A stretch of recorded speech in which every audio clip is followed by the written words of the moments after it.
जणांवरती गुन्हा दाखल आहे आणि नेमकं तक्रार काय होती?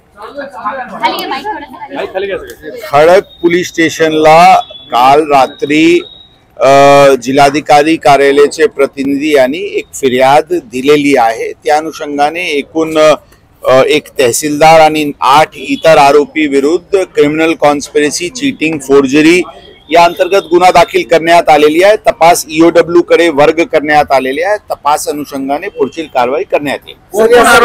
या सगळ्यांची चौकशी केली जाणार आहे का? बरोबर आहे ना, बरोबर आहे। तहसीलदार यामध्ये आरोपी क्रमांक 1 आहे, इतर 8 आरोपी आहे।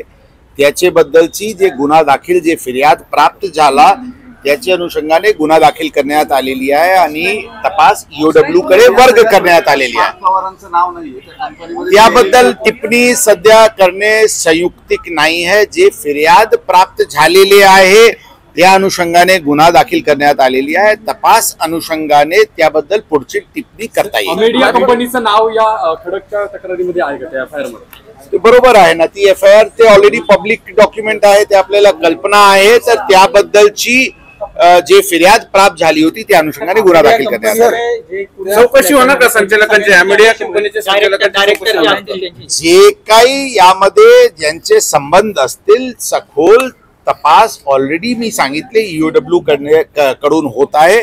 जे संबंधित या प्रकरणाची रिलेटेड डॉक्युमेंट्स आहे ते संबंधित सरकारी विभागाकडून घेऊन त्याचे पडताळणी केल्यानंतर याबद्दल पुढची रूपरेखा तयार करण्यात येईल। या कंपनीचे काही पैशांचं काही इकडून तिकडून आवागमन झालं त्याचं काही होणार का?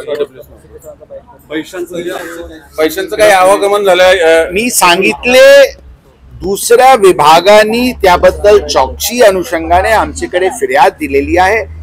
ते कागदपत्र सगळे प्रकारचे अवलोकन केल्यानंतर या तपासाचे पुढची रूपरेखा ठरवण्यात येईल। या कंपनीचे 99% भागधारक हे पार्थ पवार आहेत।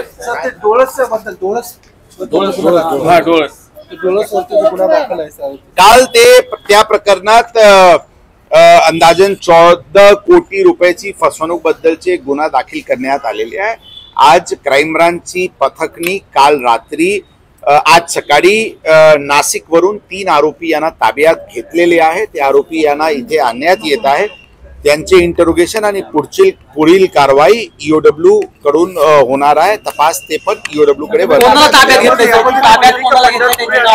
जे 3 आरोपी एफआयआर मध्ये नमूद होते त्यापैकी 3 आरोपी यांना ताब्यात घेण्यात आलेले आहे।